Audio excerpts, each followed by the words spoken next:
अस्सलाम वालेकुम, सबको मेरी तरफ से जुमा मुबारक। और इस जुमे के दिन हमें भी अपनी दुआ में आप याद रखिएगा। और यहाँ पर मैं आपसे थोड़ी सी अपनी रूटीन शेयर कर रही हूँ आज जुमे की, और एक मज़ेदार सी इंस्टेंट सी रेसिपी भी शेयर करूँगी।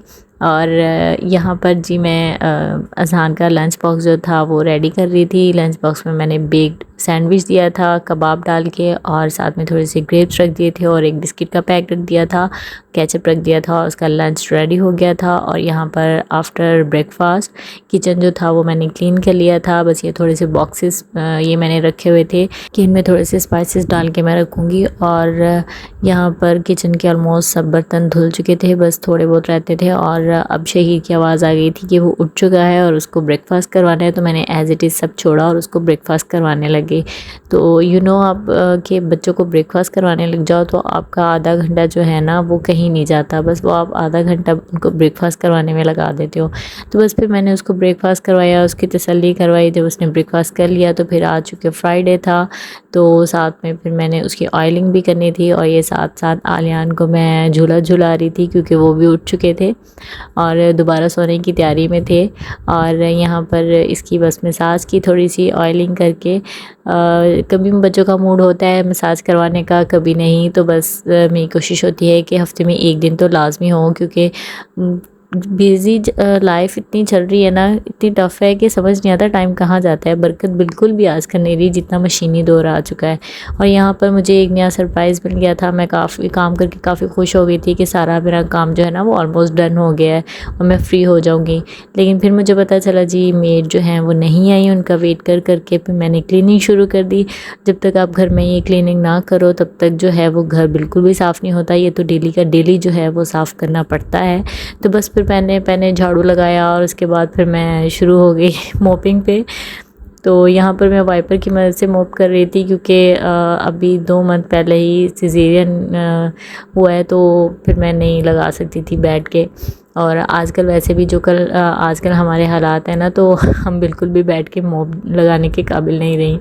और यहाँ पर बस मोप लगाया और फिर अगला टास्क देख रही थी। अगला टास्क था कि डस्टिंग थोड़ी सी करनी है, बस थोड़ी सी डस्टिंग की। जब घर बिल्कुल नीट एंड क्लीन हो गया तो फिर बारी आई कि चलो आज जुमा है, ख़ुद आप नहा धो लो, अच्छे अच्छे बन जाओ। और फिर अगला टास्क था कि अब आज दोपहर में क्या खाएं। दोपहर का निपटाया तो डिनर की बारी आ गई और मैं काफ़ी टायर्ड हो चुकी थी। तो बस फिर डिनर के लिए मैंने इंस्टेंट कुछ सोचा। माश की दाल पड़ी थी, लास्ट डे मैंने बनाई थी, तो वो इतनी थी कि आज भी ना सालन बनाऊँ ना तो इनफ थी।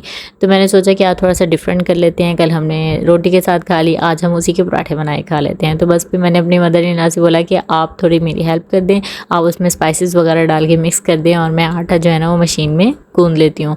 तो इस मशीन का भी बहुत ज़्यादा फ़ायदे हैं। एक तो आपके बाजू नहीं थकते। अब सब कहेंगे कि जी बाजू की एक्सरसाइज रह जाती है, बाजू की एक्सरसाइज के लिए और बहुत से काम है।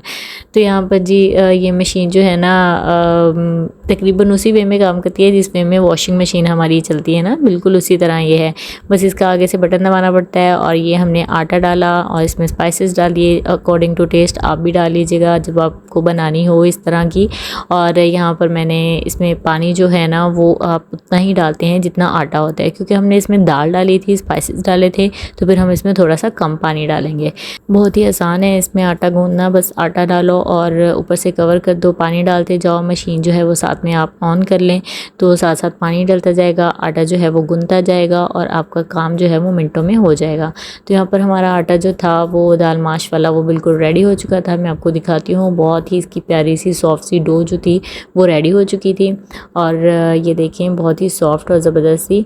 तो बस फिर यहाँ पर मेरा इंस्टेंट डिनर का जो आइडिया था वो कंप्लीट हो चुका था, और साथ के साथ जो है वो मैं सफाई भी कर रही थी ताकि मुझे दोबारा से कंप्लीट किचन को क्लीन ना करना पड़े। बस जो एरिया यूज़ करूँ वही क्लीन करना पड़े और बस वही कर लूँ, क्योंकि जब आप बिल्कुल अपनी रूटीन से हट के कोई काम करते हैं ना तो फिर आप ज़्यादा टायर्ड हो जाते हैं। और आज तो मैंने पूरे घर में झाड़ू भी लगाया, फिर मॉपिंग भी की, तो फिर काफ़ी टायर्ड हो गई थी। तो बस फिर आटे को मैंने फ्रिज में रख दिया 10 मिनट के लिए। आप ना भी रखें तो यूज़ कर सकते हैं, इस मशीन का ये फ़ायदा है। और दूध बॉयल होने वाला था, बस एक साइड पे दूध रख दिया और मगरिब की अज़ान हो रही थी, तो मैंने साथ में रोटी बनाने की तैयारी भी कर ली। बस नमाज़ पढ़ी और उसके बाद जी आ गई थी मैं किचन में रोटी बनाने के लिए। तो यहाँ पर मदर इन लॉ को खानी थी सूखी रोटी, उन्हें पराठा नहीं खाना था, तो उन्होंने इसकी वैसी रोटी बनवा के खाई और बाकी बच्चों के लिए और अपने लिए मैंने पराठे बना लिए। और पराठे बना के और साथ में मैंने चटनी बना ली थी, हरी चटनी, और उसका योगर्ट बनाया था। इसके साथ आप हरी चटनी का योगर्ट भी यूज़ कर सकते हैं, आप काली मिर्च ज़ीरा डाल के भी योगर्ट यूज़ कर सकते हैं, मतलब जिसको जिस टाइप की चीज़ पसंद हो। इसमें ढेर सारा अगर आप सैलेड काट के खा लेना तो वो भी बहुत अच्छा लगेगा, लेकिन मैंने अभी कोई सैलेड नहीं काटा था। मैं काफ़ी टायर्ड हो चुकी थी और सैलेड खाने वाला भी कोई ख़ास नहीं था। तो बस फिर मैंने जस्ट पराठे बनाए और साथ में हरी चटनी का जो योगर्ट है वो मैंने रायता बना लिया, और बस फिर हमने मज़े मज़े से खाए। और जो आटा बच गया था वो फिर सुबह नाश्ते में भी काम आया, अगले दिन दोपहर में भी हमने इसी के पराठे बना के खाए। तो सब इसके पराठे जो है ना वो शौक़ से खा लेते हैं, चाहे वो कोई सालन के पराठे हों या कोई दाल डाली हो या फिर आलू के पराठे हों। तो ये यहाँ पर ये इतनी सी ये तो मैंने वीडियो में शो करने के लिए रखी थी। दूसरी साइड पे मैंने ज़्यादा चटनी बनाई थी क्योंकि हम ज़्यादा लोग थे।